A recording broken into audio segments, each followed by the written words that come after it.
குன்று இருக்கின்ற இடங்களில் எல்லாம் குகன் இருப்பான் அப்படிங்கிறது ஆன்றோர் வாக்கு. அந்த மாதிரி அழகான குன்றுகள் நிறைந்த இடமான குன்றத்தூரில் இருக்கும் இந்த முருகன் கோவிலை தான் இந்த பதிவில் பார்க்க போறீங்க. ரொம்ப ரம்மியமான இயற்கை சூழல் நிறைந்த இந்த கோவில் அழகாக வடிவமைக்கப்பட்டிருக்கின்ற ஒரு இடம்.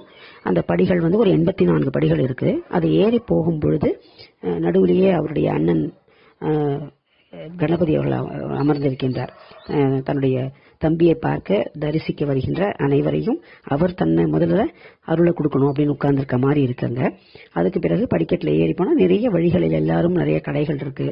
அந்த இது மலை படிக்கட்டு கீழே அது தவிர வழிகள் எல்லாரும் எப்பவும் போல கோவில் வாசல்களில் அந்த இறைவன் தனக்கு யாராவது ஒரு உருவத்தில் ஒரு காணிக்கையை கொடுப்பான். அந்த காணிக்கையை வச்சு நாம் உணவு உண்ணலாம் அப்படின்ற நினைக்கின்ற மக்களும் அங்கே இருக்காங்க.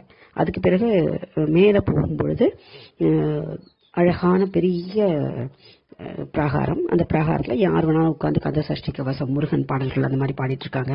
வெளியில உற்சவர் ரொம்ப அலங்காரத்தோட கம்பீரமா காட்சியளிக்கிறார். அதற்கு பிறகு மூலவரை எப்பவுமே தெரியும் இல்லையா, போட்டோ வீடியோஸ்லாம் எடுக்கக்கூடாது அப்படின்னு சொல்லிட்டு அங்க கிழக்கு நோக்கி வடக்கு நோக்கி காட்சியளிக்கிறது மிகுந்த சிறப்பாக கூறப்படுகிறது.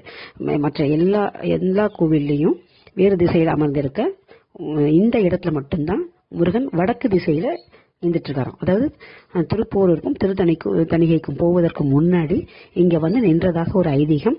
சோ அந்த நின்ற கோலம் எப்படி இருக்குன்னா வடக்கு திசையை பார்த்து கொண்டிருக்கிற மாதிரி இருக்கு அப்படிங்கிறது தான் சிறப்பு. இது 2ஆம் குலோத்துங்க சோழன் காலத்துல கட்டப்பட்ட உண்டு.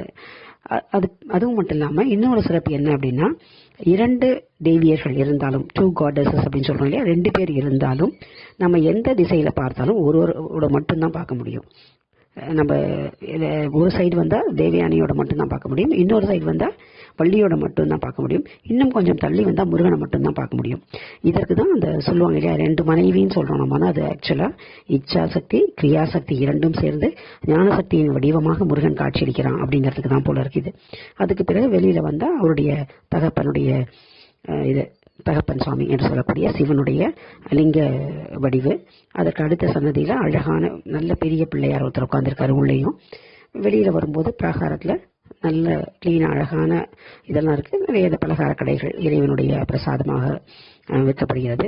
அதுக்கு பிறகு ஒரு பாம்பன் சுவாமிகளுடைய இடம். அங்க உட்கார்ந்து முருகனுடைய நினைத்து தியானம் செய்யக்கூடிய அந்த பாடலும் அந்த பாம்பன் சுவாமிகளுடைய பாடலும் அதில் எழுதியிருக்காங்க.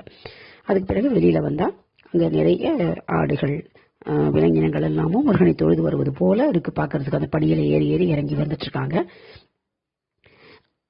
இப்படி இயற்கை சூழல் நிறைந்த ஒரு முருகன் கோவில் பார்த்ததுல ஒரு மனசுக்கு அதாவது நம்ம பக்தி ஆன்மீகம் அதையெல்லாம் தாண்டி ஒரு இடம் இயற்கை சூழல் நிறைந்த ஒரு இடத்துல ஒரு இந்த குன்றுகள் இதெல்லாம் மேலே போகும்பொழுது அந்த இயற்கையில் சூழ இருக்கிற ஒரு இடத்துல நின்று பார்க்குற ஒரு திருப்தி மனசுக்கு ஒரு இதத்தை தருகிறது அப்படிங்கிறதுக்காக தான் இந்த பதிவு.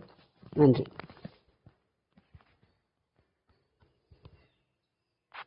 குன்று இருக்கின்ற